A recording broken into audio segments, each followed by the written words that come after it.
নমস্কাৰ জনাইছো সকলোলৈকে লেবাৰ ব্যুৰো অফ ইণ্ডিয়াই ডিসেম্বৰ মাহৰ AICPIN ইনডেক্স জাৰি কৰিছে আৰু এই ইনডেক্সৰ মতেই জানুৱাৰী 2026 চনৰ পৰা প্ৰযোজ্য হ'বলগীয়া চৰকাৰী চাকৰিয়ালসকলৰ কাৰণে ডিয়াৰনেছ এলাউন্সটো অলমোষ্ট কনফাৰ্ম হৈ গৈছে এতিয়া লেবাৰ ব্যুৰো অফ ইণ্ডিয়া যি AICPIN ইনডেক্স জাৰি কৰিছে হেতু নৱেম্বৰ মাহৰ যেটো AICPIN ইনডেক্স আছিলে 148.2 এটা ডিসেম্বৰ মাহতো তাৰ কোনো চেঞ্জেছ অহা নাই ডিসেম্বৰ মাহৰো AICPIN ইনডেক্সটো সেম 148.2 হৈছে আৰু বৰ্তমান কৰ্মচাৰীসকলে লাভ কৰি আছে 58% DA আৰু এই ডিসেম্বৰ মাহৰ যেটো AICPIN ইনডেক্সৰ পইণ্টৰ মতে DA ক্যালকুলেট কৰি চাও তেতিয়াহলে আমাৰ 60.35% ওলাই গতিকে যি মাৰ্চ মাহৰ DA ডিক্লেয়াৰ কৰিব চৰকাৰে যে মাৰ্চ মাহত যি অতিৰিক্ত DA ডিক্লেয়াৰ কৰিব হেতু 2% হ'ব আৰু সেই 2% টো যদি আমি যোগ কৰি দিও বৰ্তমান 58% যেটো আছে তাৰ লগত যোগ কৰিলে হ'ব 60% আৰু সেই যি 60% যি DA হ'ব জানুৱাৰী মাহৰ পৰা প্ৰযোজ্য হ'ব অৰ্থাৎ এপ্ৰিল মাহৰ দৰমহাৰ লগত খুব সম্ভৱ চৰকাৰে DA টো দিব আৰু বাকি যি জানুৱাৰী ফেব্ৰুৱাৰী মাৰ্চ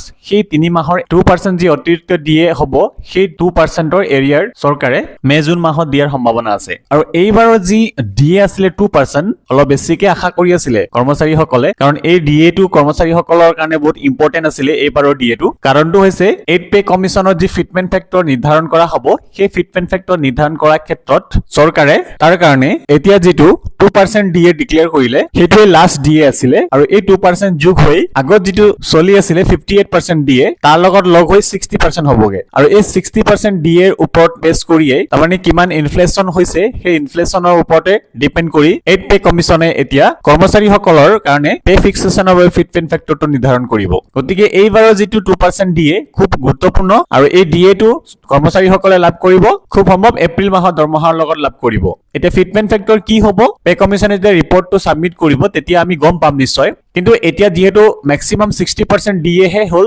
সেই ক্ষেত্ৰত তেওঁলোকে বিবেচনা কৰিবলগীয়া ম্যাক্সিমাম DA হ'বগে এতিয়া 60%